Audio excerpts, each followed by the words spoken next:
Hi everyone, my name is Craig Williams and welcome to my YouTube channel. Today I'm going to be starting a new ambient idea, but what I want to do is show you 3 ways that you can add a level of uniqueness to your song ideas when starting from scratch. It's going to feel a bit like an ASMR video and I apologise in advance, but my little one is asleep in the room next door, so I'm going to try and keep things kind of cozy and quiet, but just for the record, it's 28 degrees outside. I am sweating. I just want to dive into this and create a video because I haven't in a while. I just want to take a moment actually to thank a few of you that have left comments recently. Now, I've not uploaded a video in 5 months, and some of the comments that you've left have motivated me to want to do this. So thank you. Your words mean the world and have given me the kick up the backside to get back into this seat. So here we are. But lo and behold, the core concept of what I'm trying to do here is to give your songs an element of character that will set it apart from other songs. It's not a hack, it's not this is going to improve the sound.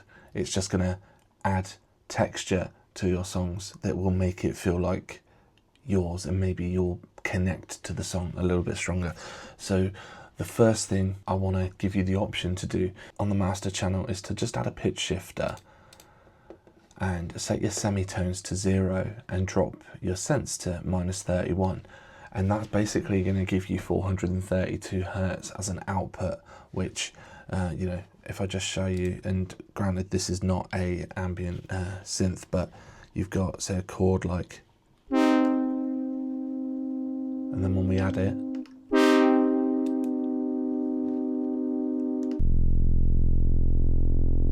music tuned to 432 Hz is celebrated for promoting deep relaxation and mental clarity. If you're not trying to add that into your ambient music, then I guess we're doing it wrong. Fans claim it aligns with the natural frequency of the universe, creating a warmer, softer sound than the standard 440 Hz. I can agree with that. It definitely feels warmer. It's basically just detuned ever so slightly. It's something that you can do at the end of the track just before exporting. You can always whack a pitch shifter on it, drop it 31 cents, make sure the mix is at 100, otherwise it will phase, which is cool if you want a chorus effect for a certain individual synth, but over on the mix, crank the mix to 100%. So you can have that, you can turn it off and turn it on at any point and just see how you feel that elevates the track. The next thing I want to showcase is, it's a free VST from Izotope called Vinyl. I don't know if you can hear it now already, there's a little bit of crackle, and you've got all these different options. It is free, so this is a really cool thing to add on. But again, it's the warp that I care about more than the rest of it. You can add a bit of wear. So do you know what? Let's get an ambient pad going. Right, okay, so I've got a pad. We're gonna just turn this off for a second, right? So we're just gonna hit a note and then loop it.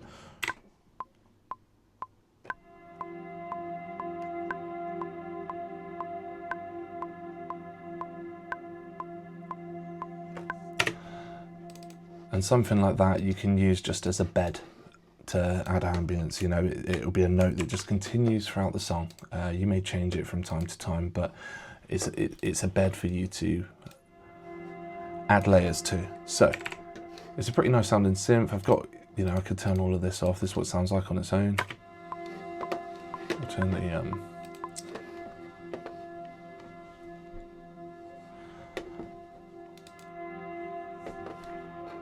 okay, so now we've got the bed. Using vinyl, we're going to turn everything else down, so wear off.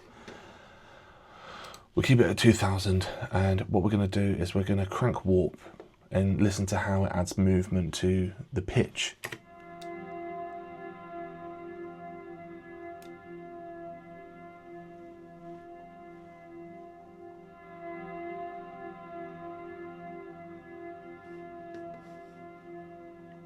You can use that on individual tracks, you can use that on the master like I've got it there, but you might find that actually having it on individual tracks and, I don't know, increasing the amount it warps will add more movement, and especially if you've got blanket sounds that are maybe drones lasting for a while, having that effect on there can really add some nuances that you wouldn't have otherwise planned for.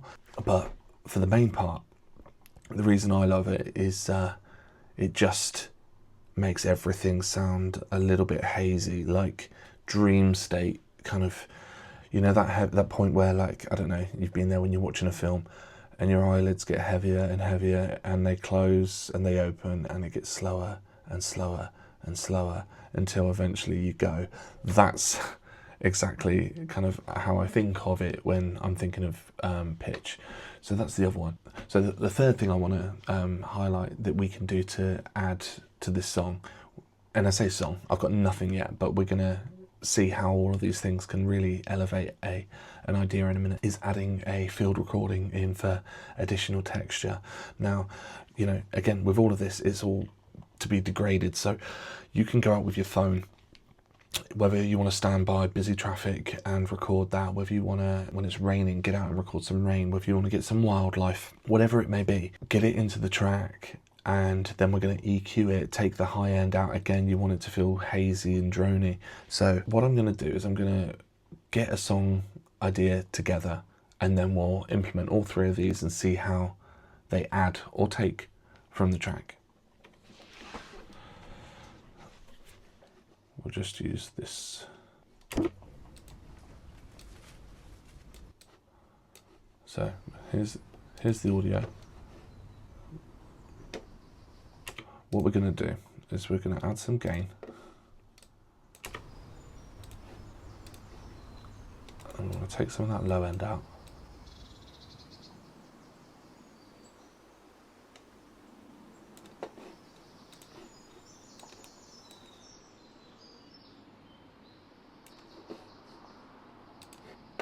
And in case you didn't know what I did there, I just opened up on the EQ. If you just click it, it opens up EQ. And I've just taken the high end and low end off. You can play with that, you know, we could have a bit more low end in there. It was a noisy recording, but it wasn't meant to be perfect. I literally went out into the garden, made a coffee. During the time that it took to make the coffee, I let it recording because the birdsong sounded beautiful. And I thought that would be a brilliant thing to add in. So, do you know what? I'll put this on the store as well. If you want, I've got a collection of field recordings that you can download for free. Put them into your tracks, see what you think.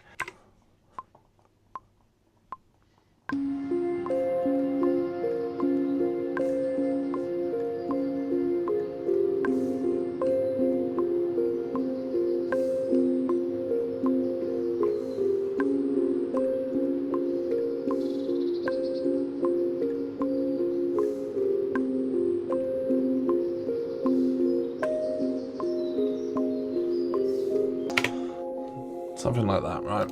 It doesn't need to be perfect for now.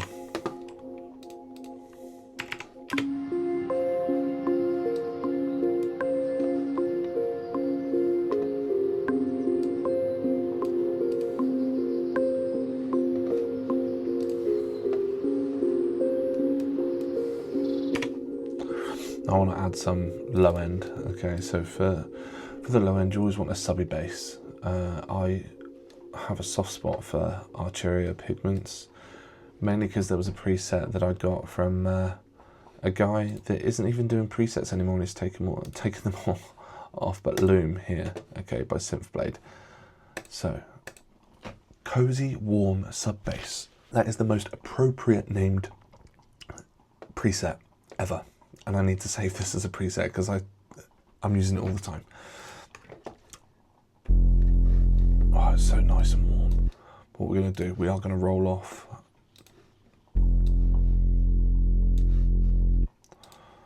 Right. So.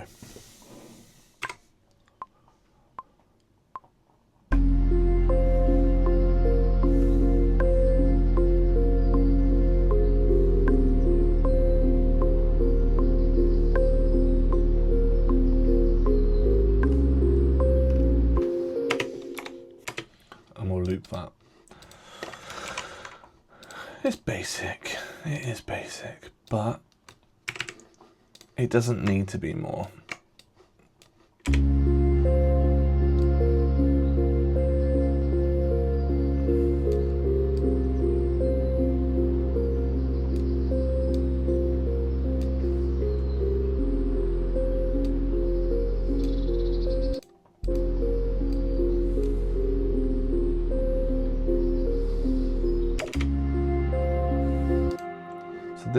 This tails off.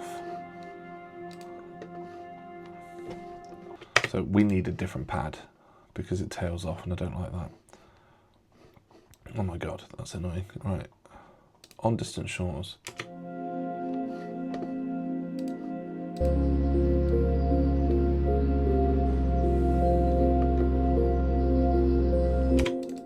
One last thing I want to add is a high pitch synth. Now we've got the idea, I'm gonna riff over it.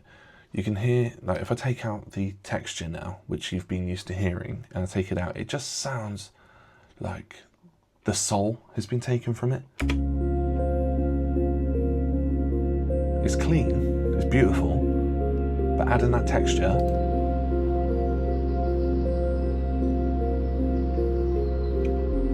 I think the difference is, with music, I can always see things, and you can put your mind anywhere, but if you get a field recording of a certain environment and you put that in there, it almost forces the listener to kind of like teleport to exactly where you want them to go, and I think that's a very powerful thing to do with ambient music. So again, on this one, whether you're imagining yourself in a rainforest or in the middle of the woods or by the side of a stream, whatever it may be, you can hear that there's birds. So straight away, if you're closing your eyes and you're trying to picture this, the birds come in and straight away we're kind of on the same page.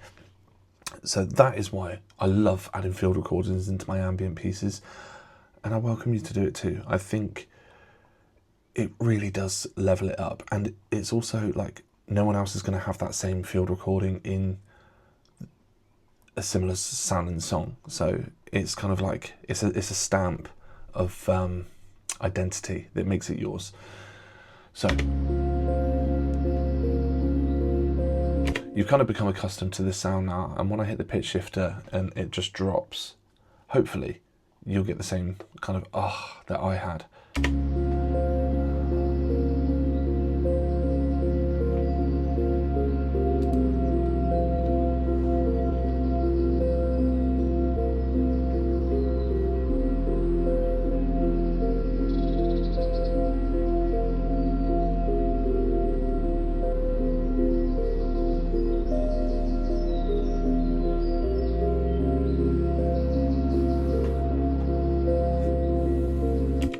Now we're going to add the vinyl for that wobble, okay? And I've got this on the master track, and as I said, it might be more beneficial just on a lead. So I'll tell you what, we'll try it with the master, then I'll put it on a lead and we'll see which one we prefer.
There you have it. I don't even know if I'm visible anymore. It's got darker as I started this, and this candle isn't exactly illuminating me, so I apologise in advance if I hope you found value in this. It wasn't that structured. I just wanted to show you 3 things that I kind of add into my songs to just kind of make them unique, and I think that's exactly it. You're just trying to add a little bit more personality into the song outside of the songwriting style, and all of these are free. So the pitch shifter is a stock plugin in Logic, okay? If you can't find anything, because sometimes like there's so much stuff here, there is a search icon, okay? That's how I found it today, so I couldn't remember where it was.